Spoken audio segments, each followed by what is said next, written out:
Bradford Loomis from Lineage Artistry here, where we post videos every week to help empower your artistry. Today we're going to be talking about something a little bit different than our previous videos. We're going to be talking about 10 things that you can do to help maintain and improve your mental health during COVID-19. Let's jump in.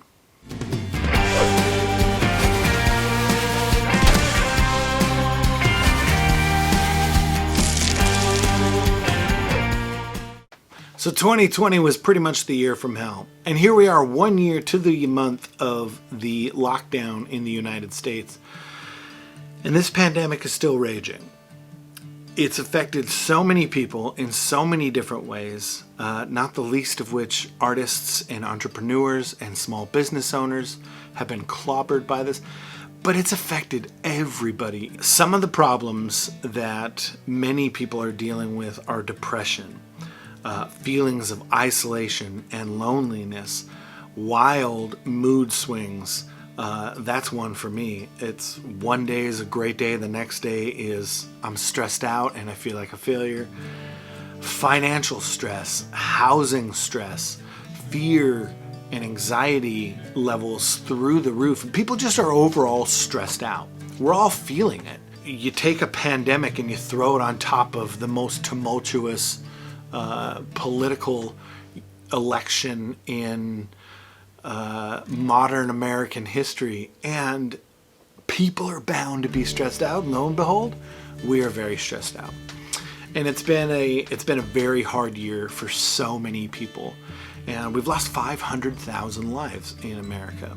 This is a really depressing start to a video, but that's the nature of what we're dealing with right now. And so that's the truth of it. That's where we're at, and it's weighing us down. So what can we do about it? Well, I've been thinking a lot about this, and I've been doing some research, and I came up with a list of 10 things that I think will be really helpful and impactful to people's lives, to maintaining our mental health, to maintaining our physical health, and to improving our outlook for 2021. And I want to share them with you here. So let's jump in. The first of which is exercise. Low to moderate intensity workouts are best 2 to 3 times a week at least for about 20-30 minutes. That's all you need to do. That's going for a walk, a brisk walk. You could do that with a friend. Maybe you're wearing masks. Maybe it's somebody you're quarantined with and you don't have to wear masks. Do some kind of an exercise. It improves your endorphin levels. It's good for your cardiovascular. That helps not just our physical health, but it also helps our mental health to get some exercise under our belt. One thing that gets overlooked but is probably easier to do than normal is avoiding processed foods. If you're stuck at home, we can't eat out. That's probably good. People are learning how to cook more. More people are baking. Getting into good, wholesome foods is really helpful to your physical health, but also your mental health. Studies link processed foods to feeling sluggish, to feeling bad physically and mentally. And so eating all natural foods, a Mediterranean diet is a great idea. It's the 4th year in a row that it's been voted the most healthy diet. Next, number 3, sleep. Try to get a good, restful, whole night's sleep. And there's several things you can do to add to this. One is we can eliminate screens about an hour before bedtime. Limit how much blue light you're getting. Help start preparing your body and your mind for bedtime. It makes a really big difference. Another thing you can do is try to adopt a regimen of mindfulness, whether that's making sure that you meditate every day, or do yoga, or prayer, or some kind of relaxation therapy. For me, what I really miss is I would sit in the car on road trips because I'm touring, and so I've got drive times almost every day. I would sit in the car in silence, and I would just think. And that would be my mindfulness. I'm not doing that now.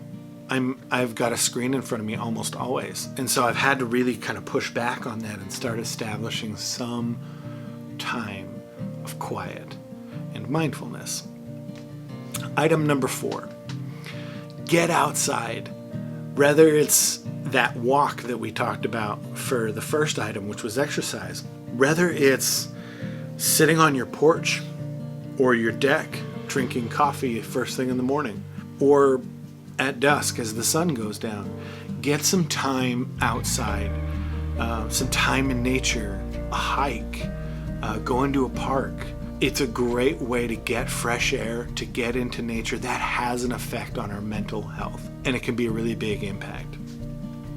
Item number 5, set some daily goals for yourself. So setting daily tasks, making a daily to-do list where the first couple items are some things that I can check off really quick. Check my email, do the dishes, clean up the house, whatever it is. Get a couple things under your belt so you feel like you've accomplished some things. Then start working at the bigger projects, and that will help lighten your mood and help remove some of that stress for you. Item number 6, limit your social media consumption. In some ways during a pandemic, I've been so thankful for social media because we have more ways now than ever before to stay connected to our friends that we're isolated from, that we're quarantined from. But social media has a way of showing us what is going to outrage us. And we have to be diligent and disciplined in making sure that we're using it in a way that is helpful for our well-being and our levels of stress. And so for me, that's not looking at social media at night before I go to bed. I'm going to think about it. It's going to distract me. I'm not going to be able to go to bed. I'm going to think about what I should post. I really try to limit my social media consumption during the day to just my breaks, and even then it's just to post a few things and respond to some close friends. Let things go. Scroll on by. Don't let yourself get stressed out. Don't debate strangers on social media. Limit your consumption of social media. It'll have a quick effect on your mental health. Try it. Take an online course or learning a new language. So whether it's Skillshare or Masterclass or Duolingo or online guitar lessons or learning how to weave, or for me it was learning how to make cold process handcrafted soap. We launched a new soap company and I have loved it. It's the first hobby I've ever had since music, but it's the first hobby I've ever had where I'm making something with my hands, and it's felt amazing. And so even if you don't have a ton of extra time, maybe you've kept your job this whole time, it gives you something to do to where you are improving yourself, you are enjoying yourself. That's the idea. Don't take on something else that's just going to stress you out.